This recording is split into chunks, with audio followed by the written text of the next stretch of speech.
In the small village of Nkroful, nestled in the lush landscapes of Ghana, a young boy named Kwame Nkrumah would often gaze up at the twinkling stars, his imagination soaring far beyond the boundaries of his humble surroundings. Inspired by the tales of his ancestors and the grandeur of the Ashanti Empire, he would dream of a united Africa, free from colonial rule and rich in cultural heritage. His early years were steeped in the values of resilience, leadership, and community, instilled in him by his family and elders. As he listened to stories of the great kings and warriors of his homeland, a spark ignited within him, nurturing ambitions that would soon push him to seek knowledge and experience beyond the borders of his village. Kwame's pursuit of education took him to the United States, where he enrolled at Lincoln University in Pennsylvania. The experience was transformative. He found himself immersed in a vibrant tapestry of ideas, cultures, and ideologies. At Lincoln, Kwame engaged with students from diverse backgrounds, discussing topics ranging from philosophy to politics. He was particularly influenced by the civil rights movement sweeping through America, where he attended rallies and met prominent leaders like W.E.B. Du Bois and Paul Robeson. These encounters awakened his political consciousness and ignited a fervor for justice and equality that would shape his future endeavors. With a newfound understanding of Pan-Africanism and socialism, Kwame's vision for a free Ghana began to crystallize. He realized that the struggles faced by African Americans were echoed in the plight of his people back home. His friendships with other African students deepened his belief in the unity of nations and the importance of solidarity in the fight against oppression. Together, they shared dreams of liberation and worked towards cultivating a collective identity that transcended national boundaries.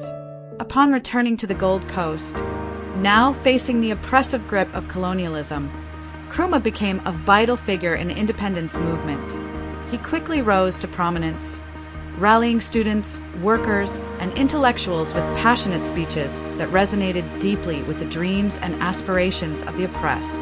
His ability to articulate the desires of the masses was magnetic, and he soon found himself at the forefront of the movement. Through the formation of the Convention People's Party, he led peaceful protests against colonial rule, galvanizing the spirit of resistance that swept across the nation. The day arrived on March 6, 1957, when Ghana was declared independent. Kwame Nkrumah, now the first Prime Minister, stood before a jubilant crowd in Accra, his heart swelling with pride and emotion as he proclaimed Ghana's freedom. This moment was not just a victory for Ghana. It symbolized hope for all African nations yearning to break free from the chains of colonialism. The air was electric with joy as men, women, and children celebrated the dawn of a new era. Nkrumah's dream, nurtured since childhood, had become a reality, and he recognized the immense responsibility that came with it. However, independence also brought forth a formidable challenge: the daunting task of nation building. Nkrumah embarked on ambitious infrastructure projects, envisioning a modern and prosperous Ghana. One of his landmark initiatives was the construction of the Akosombo Dam, which would provide hydroelectric power to spur industrial growth and development.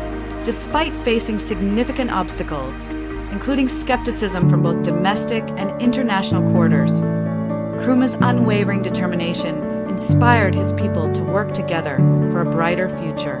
Nkrumah's vision extended beyond Ghana's borders as he fervently advocated for Pan-Africanism, recognizing the need for unity among African nations to combat the remnants of colonialism and imperialism.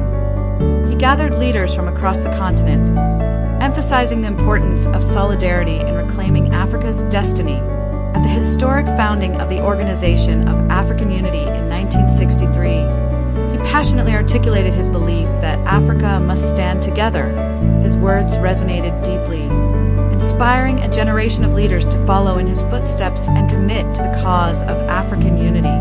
However, as Nkrumah's popularity grew, so did the opposition to his leadership. His governance began to take a controversial turn. He believed that suppressing dissent was necessary for maintaining stability and progress.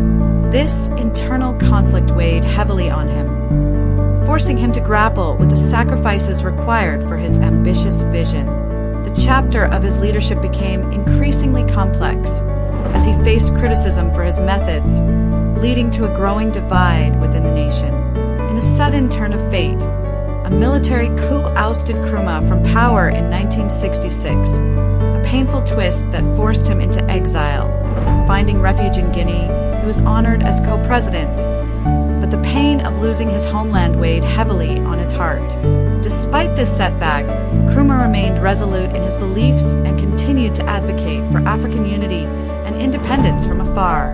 He wrote extensively, using his pen as a powerful tool to articulate his vision and critique the ongoing exploitation of Africa. One of his most significant works, Neocolonialism, the last stage of imperialism, illuminated the struggles of African nations post-independence, revealing the insidious ways in which imperialism continued to exert control. This book became a rallying cry for those who continued the fight for true independence, reinforcing Nkrumah's status as a visionary thinker, even in his darkest hours. Kwame Nkrumah passed away in 1972, but his legacy endured long after his death. Ghana honored him as a national hero, celebrating his profound contributions to independence and Pan-Africanism. The memory of his passionate speeches, tireless efforts, and unwavering belief in the power of dreams continues to inspire generations of Africans. His vision of a united and prosperous Africa, free from colonial chains, remains a beacon of hope, reminding the world of the enduring power of determination, unity, and resilience. In the hearts of those who are inspired by his life, Nkrumah's ideals continue to flourish, a testament to the impact one individual can have on the course of history. His journey from Nkroful to the world stage exemplifies the profound connection between dreams and reality, urging future leaders to rise, dream big, and work tirelessly for a better future.